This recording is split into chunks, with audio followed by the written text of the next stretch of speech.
when you start looking at it, did you know that the Post Offices Limited, which became a statutory corporation in 1969, has had the same auditors, which is Ernst and Young, from 1986 to 2019, which is quite extraordinary, is it not?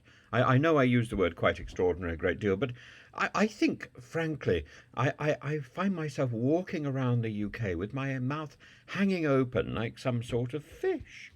And it, if you then go further, so Royal Mail and the Post Office, which then became Post Office Limited, so they both became statutory corporations in 1969, and then Royal Mail was privatised, floated out on the stock market, and but the Post Office Limited remain this statutory corporation, and so it's only got one shareholder, that's the government, and ultimately the person responsible for the Post Office is the Secretary of State for Business and Trade, that at the moment is Kemi Badenough, who would then delegate the issue to the Post Office Minister, at the moment Kevin Hollingrake,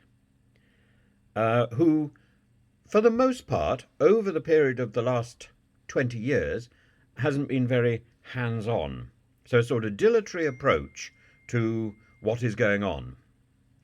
And when you then look at the problem of Kemi Badenoch and Henry Staunton, Henry Staunton was accused of all manner of things by Kemi Badenoch. Initially, she simply got rid of him because it was about a change in culture. So actually, that demonstrates perfectly well that his statement that somebody had to go was perfectly believable. But then, once he went public and questioned her authority, which is fairly vacuous anyway, she threw allegations of bullying at him as well. Now, the point is, Henry Staunton is no fool. Henry Staunton is not a person to be savaged lightly. He's got a background in the military, he's got a background in business, and he's likely to have made notes. And more than that, he's made it very clear that Nick Reed, his boss, was also being investigated. So the whole dirty baggage has been exposed.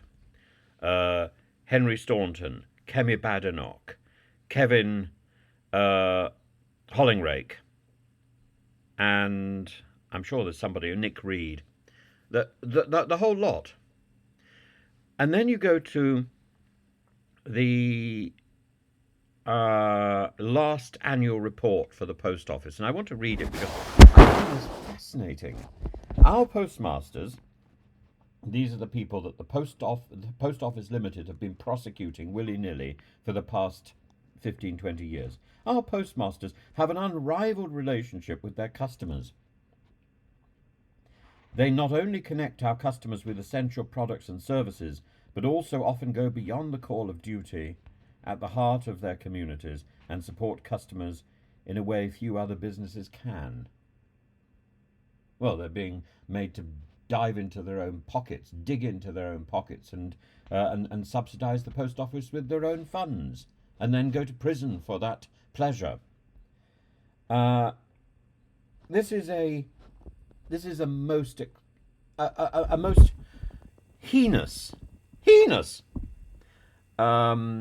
example of mismanagement, crass management, and then attacks when things seem to be going wrong.